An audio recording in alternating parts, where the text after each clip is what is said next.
नमस्कार, बहुत स्वागत आप सभी का। मैं हूं आपके साथ चेतन पाठक और आप देख रहे हैं एनएमएस न्यूज। मेरे साथ मौजूद हैं शिक्षाविद, लेखक और विदेश मामलों के जानकार निपुण जी। बात मार्क जुकरबर्ग के उस बयान को लेकर, मार्क जुकरबर्ग जो कि मेटा के सीईओ हैं, उनके बयान को लेकर जिस जिस तरीके से उन्होंने बयान में भारत के लोकतंत्र पर सवाल उठा दिया और अब भारत से भी उनको करारा जवाब मिलने जा रहा है। भारत की संसदीय समिति जो है उनको नोटिस जारी करने जा रही है। ऐसा क्या मार्क जुकरबर्ग ने कहा, इस पर हम इस वीडियो में बात करेंगे। और सबसे बड़ी बात है, मार्क जुकरबर्ग ने जो सवाल उठाए वो किस तरीके से गलत साबित होंगे, क्योंकि एक तरफ एलन मस्क हैं, टेस्ला के जो मालिक हैं, एक्स के जो मालिक हैं, वो भारत की तारीफ करते हैं, चुनावी प्रणाली की तारीफ करते हैं और कहते हैं कि भारत में इतनी जल्दी वोट काउंटिंग हो जाती है, हम इतने महीनों तक वोट गिनते रहते हैं। तो एक तरफ एलन मस्क है और एक तरफ मार्क जुकरबर्ग। क्या उन्होंने कहा है, निपुण जी आपको बताएंगे। निपुण जी। हाँ चेतन जी, देखिए, जो जुकरबर्ग ने कहा, उन्होंने कहा कि 2024 में चुनावों का साल रहा, लेकिन कई जो देश की सरकारें हैं वो अपना बहुमत खो गई और वो चुनाव हार गई। खास तौर से उन्होंने उदाहरण दिया भारत का। देशों के उन्होंने नाम बाद आगे का कहा कि जिक्र बहुत किया, सारे देशों में चुनाव हुए। जी, कोरोना के बाद का उन्होंने जिक्र किया है। हाँ, तो फिर कहा कि 2024 जो साल रहा और ये क्यों चुनाव हारे, उसका जिक्र उन्होंने करते हुए कहा कि कोरोना के बाद और मुद्रास्फीति, ये 2-3 वजह ऐसी रही कि सरकारें क्या है चुनाव हार गई। अब देखिए, यहाँ पर क्या था कि 2 बातें हैं। एक तो या तो उनसे टंग स्लिप हुआ है, लेकिन देखिए होता क्या है कि इस प्रकार की बड़ा ऑर्गेनाइजेशन जो आप देखिए पूरे विश्व में जो छाया हुआ है, मेटा यानी कि आपका फेसबुक, इंस्टाग्राम जिससे लिंक व्हाट्सएप। है, जहाँ पे करोड़ों जिसके यूजर्स हों, और वो ऐसी बात कहे कि भारत के बारे में, और भारत के यूजर जिसके पास सबसे ज्यादा हों, तो जो हर समय वॉच करते हो, तो उनसे ये कहना कि उनसे बाय मिस्टेक हो गया, हालांकि उनकी ओर से भी कोई सफाई नहीं आई है, लेकिन अगर हम ये भी माने कि उनसे गलती हो गई, तो ये मानना थोड़ा सा मुश्किल हो जाता है। रीजन क्या है कि जब हम एक बहुत बड़े पद पर होते हैं, तो हमारी एक एक बात जो होती है उस पर दुनिया की बिल्कुल। निगाह होती है। दुनिया उसको क्या करती है, कंसीडर करती है, सुनती है, देखती है कि ये अगला क्या बोलने वाला है, अगला सेंटेंस क्या आने वाला है, ये बात आपकी नजर रहती है। तो पहले तो बात, ऐसी मिस्टेक होनी नहीं चाहिए थी। लेकिन उन्होंने जब उदाहरण लिया, जब देशों का नाम लिया, तो स्पेशली भारत का ही नाम क्यों लिया?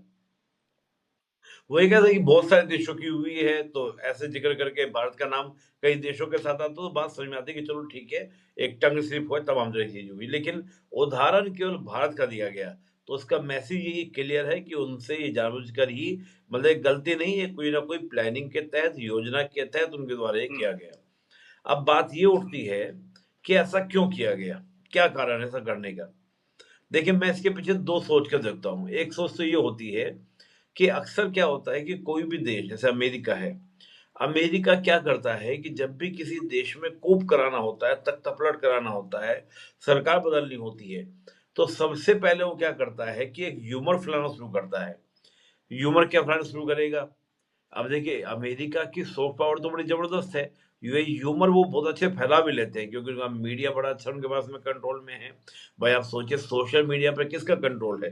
सोशल मीडिया पूरा कंट्रोल किसका है? आपका, अमेरिका का है। हम जो एक्स यूज करते हैं वो अमेरिका का, फेसबुक यूज करते हैं तो अमेरिका का, इंस्टा, यूट्यूब, सब कुछ हम किसका करते हैं? आपका, अमेरिका का।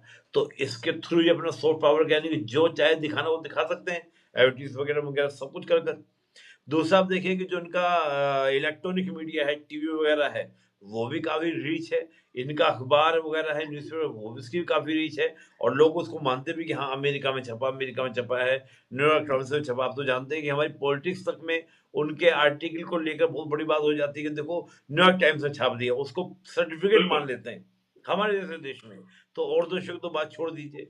तो ये सॉफ्ट पावर के दम पर एक ह्यूमर फैलाने का प्रयास करते हैं कि भाई देखो, वहां पर जो चुनाव है, वहां पर जो इलेक्शंस हैं, वो ट्रांसपेरेंट नहीं है, वो चुनाव सही नहीं है। अब देखिए, भारत जैसे देश में जो आपका प्रयास किया गया, आपको याद होगा, जो पूरा एक डीप स्टेट का कॉन्सेप्ट था, जो आपका पूरा पूरा एकदम पूरा चर्चा डिस्कशन विषय रहा, वो यही तो विषय था। जब ओपनली जॉर्ज सोरोस ये बोल रहा था कि कोई मोदी की सरकार को हटा दे तो मैं इतना पैसा लगाने को तैयार हूँ, ओपनली ये सामने सबके था। मतलब उसने कई बार उस बात को बोला, जॉर्ज सोरोस ने। उसको आज अमेरिका क्या कर रहा है, वहाँ पर जो उनका सिविलियन ऑनर है, हाईएस्ट सिविलियन वो जो ऑनर है, मेडिसिन है, वो तक वहाँ पर बिल्कुल। दिया जा रहा है। वो तो वहाँ पे दिया जा रहा है। तो मीन डेट क्लियर है। तो अमेरिका क्या करता है, अमेरिका का ये थ्योरी है काम करने की, कि आप क्या कीजिए, इस प्रकार के स्टेटमेंट बड़े-बड़े लोगों से दिलाना शुरू कीजिए। भाई जुकरबर्ग कोई बात बोल रहे हैं, कल को आपका एलन मस्क कोई बात को बोले, डोनाल्ड ट्रम्प कोई बात को बोले, बहुत अच्छे-अच्छे जो हॉलीवुड एक्टर्स हैं, वो इन बातों को बोले, तो बड़े-बड़े जो सेलिब्रिटीज़ हैं उस प्रकार की बातें बोलें, तो पूरे दुनिया में एक सेंसेशन क्रिएट तो हो ही जाता है, इसमें कोई दो राय नहीं है। इनके करोड़ों करोड़ों में इनके क्या फॉलोवर्स हैं सबके, तो उसका एक सेंसेशन क्रिएट होता है। इसके बाद अमेरिका के लिए आसान हो जाता है कि किसी भी देश में उस प्रकार की सारे इंसिडेंट को करवाना जो वो अपने मुताबिक चाहते हैं। तो मैं मानता हूं कि इस प्रकार के स्टेटमेंट देकर वो ये देखने का प्रयास करते हैं कि हम टेस्ट करते हैं कि भारत की ओर से रिएक्शन क्या आएगा। और मुझे लग रहा है कि अभी जो रिएक्शन आना चाहिए था इस बात के ऊपर, अगर ऐसा मिस्टेक हमारे पीएम से हो जाता या हमारे किसी बड़े नेता या सेलिब्रिटी के हुँ। द्वारा हो जाता, तो अब तक अमेरिका इस बात को लेके बवंडर मचा दिया होता। हमारी ओर से उस तरह का रिएक्शन नहीं पहुंचा है, जिस तरह का रिएक्शन पहुंचना चाहिए था। तो मैं मानता हूं कि अभी बहुत हैवी रिएक्शन जाना चाहिए था, ताकि अगर उनसे गलती से भी हुआ है, मान लो बाय मिस्टेक भी हुआ है, तो अगली बार जब भी कोई सेलिब्रिटी भारत का नाम ले, तो पूरा नशा उतार कर ले, है ना? ये नहीं कि मेरे अब से काफ़ी गलती मुश्किलें हो जो गई, है मैं वो बढ़ नींद में सकती हैं। था, निशिकांत या दुबे जो मैंने हैं गोड्डा से सांसद, उन्होंने इस बात पर बेहद नाराज़गी जो है वो जताई है। इससे पहले हमारे जो मंत्री हैं, केंद्रीय मंत्री जो हैं अश्विनी वैष्णव, उन्होंने नाराज़गी जताई है और उन्होंने बाकायदा पोस्ट भी किया। उन्होंने कहा कि इस तरीके के बयान जो हैं वो बेहद गलत ही हैं। भारत के लोकतंत्र पर इस तरीके से सवाल नहीं उठाए जा सकते। और ये किस मानसिकता के साथ दिए जा रहे हैं, ये भी समझ के परे है। नहीं, मैं वही बात कह रहा हूँ जो मैंने आपको बताया कि समझ के परे वाली बात नहीं है। ये इस तरह के स्टेटमेंट को कहीं न कहीं एक वोट क्या ना, वोटर लेवल की टेस्टिंग करना, कि वाक़ई में देखते हैं कि इंडिया की ओर से रिएक्शन क्या आएगा।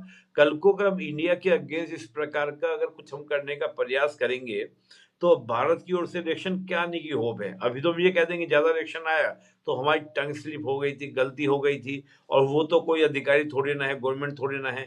वो तो अपना एक व्यक्ति है जो अपने कंपनी चला रहा है, उनके मुँह से ये बात निकल गई, सीईओ है निकल गई, हमारा उससे कोई मतलब नहीं है। तो वो एक टेस्टिंग करना चाहते हैं, इस तरह के देश की इंडिया की ओर से रिएक्शन क्या होगा? जैसा चीन ने भी करना चाहा, गालवान क्लैश जो था, वो क्या था, एक टेस्टिंग का तरीका था चीन का, कि हम देखें कि भारत की ओर से रिएक्शन क्या होगा। कोविड के दौरान अगर हम भारत की सीमाओं पर जाके बैठ जाते हैं, लेकिन भारत का जो रिएक्शन था उसके बिल्कुल। देखकर चाइना सरप्राइज़ था। चाइना को ऐसी उम्मीद नहीं थी कि इस प्रकार का गलवान क्लैश हो जाएगा और इस प्रकार से वहां पे मुठभेड़ होगी, जिस मुठभेड़ में बगैर गोली चले काफी लोग चाइना के मारे जाएंगे। मतलब हमारे 20 लोग मारे गए थे, अकॉर्डिंग टू रशिया 40 लोग चाइना के मरे थे। तो ये एक टेस्टिंग का तरीका होता है, इसको हम लोग बोलते हैं इंटरनेशनल लेवल में, कि जब भी दुश्मन पर अटैक करना हो या वहां पे कोई भी एक्शन आपको लेना हो, तो उससे पहले उसको क्या करो, चेक करो कि उसका लेवल कितना है, वो किस गहराई तक जा सकता है। तो ये चेकिंग करने का भी एक तरीका हम इसको मानते हैं। कैसे देखते हैं आप इसे, क्योंकि एक के बाद एक ऐसे बयान सामने आना क्या दिखाना चाहते हैं भारत के प्रति? क्या जो छवि है, जो जिस तरीके से हम देखते हैं अंतर्राष्ट्रीय मंचों पर आज जो भारत की छवि है, प्रधानमंत्री नरेंद्र मोदी जाते हैं तो उनको अमूमन हर देश में अपना सर्वोच्च सम्मान दिया जा रहा है। आज भारत की जरूरत जो है वो दुनिया को है। तमाम देश जो हैं, अजरबैजान है वो भारत से बात करना चाहता है, अर्मेनिया है, भारत, ऐसे कई सारे जो देश हैं वो भारत से बात करना चाहते हैं। हाल ही में जो इंडोनेशिया है वो भारत से एक बड़ी डील करने जा रहा है। तो ऐसे समय पे ये जो रणनीतियां हैं, ये भारत के खिलाफ जो की जाने की कोशिश की जा रही है, कितना असर इन पर इसका भारत पर पड़ेगा?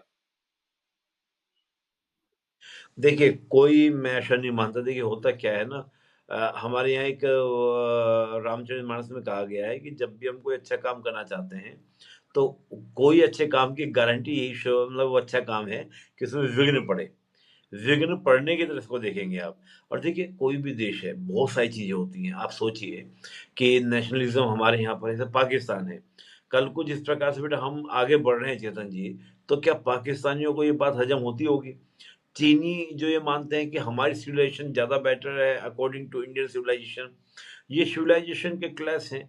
जिन ब्रिटिश ने हम पे कई सालों तक, मतलब कई 2 सदी, 3 सदी तक जिन्होंने कंट्रोल रखा, हम पे नियंत्रण रखा, उनको क्या लगता होगा जिनको हमने गुलाम बनाए रखा आज वो हमसे आगे निकल रहे हैं, तो वो क्या इस बात को बर्दाश्त कर पाएँगे? कदाचित भी नहीं। तो ये एक सिविलाइजेशन क्लैश होते हैं और इस प्रकार के तनाव रहते ही रहते हैं। जैसे आपका अमेरिका है, वो चाहता है कि देखिए अमेरिका दिखने में को तो हमारा फ्रेंड बनेगा, बहुत सारे इश्यूज़ में हमारे साथ क्या होगा, साथ खड़ा होगा। लेकिन कहीं न कहीं चेक एंड मैट रखेगा कि ऐसा ना हो कि भारत जो है मेरा लाभ उठाकर आगे निकल जाए और मैं पीछे रह जाऊँ।